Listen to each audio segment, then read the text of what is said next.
Welcome, welcome, welcome to Defining Deception, where we define for you the language of propaganda and other covert chicanery.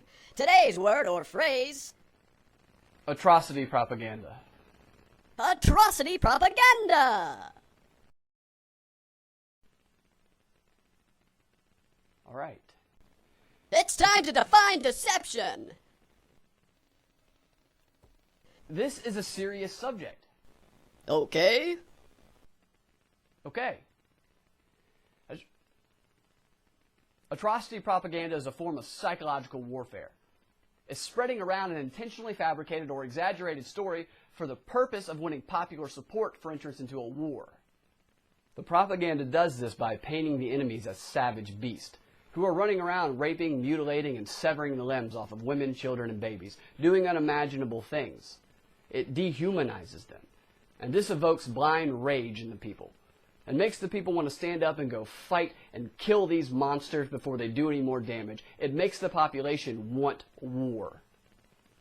Here are a few examples.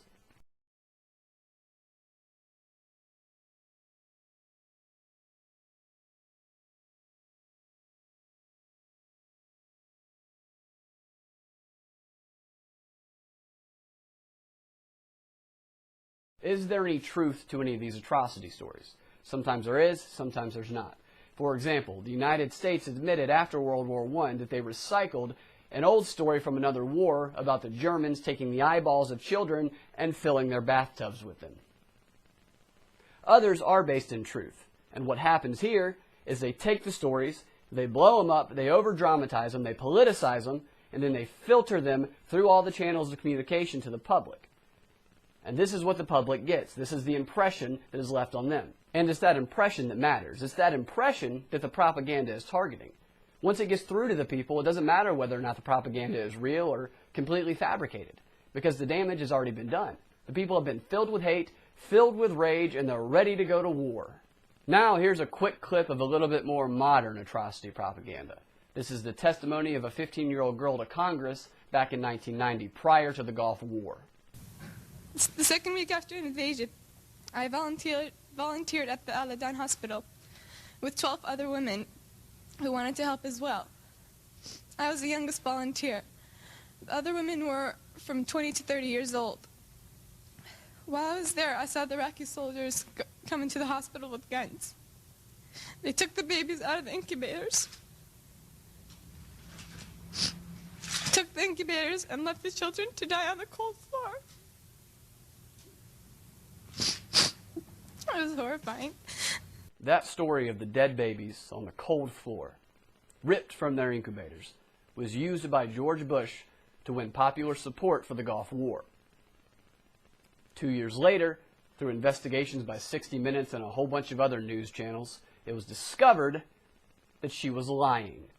A New York City public relations firm, Hill & Knowlton, who has a history of being super corrupt, was paid $6 million to fabricate that little news event. They wrote the scripts, they coached the performances. That girl didn't see what she said she saw, she wasn't who she said she was, and the event didn't happen that was described. And yet it was used to win support for the war. And this brings us to our final point about atrocity propaganda. Atrocity propaganda, even if completely fabricated, causes more real atrocities, because those being accused get angry and start committing atrocities, or more atrocities if they were already doing it, and those who are trying to stop them are filled with rage, so they commit atrocities against the other side's people. It's a self-fulfilling prophecy. That's the end of today's episode. Make sure it's time to subscribe to this channel. Thank you for joining us on this episode of Defining Deception. Today's word has been atrocity propaganda.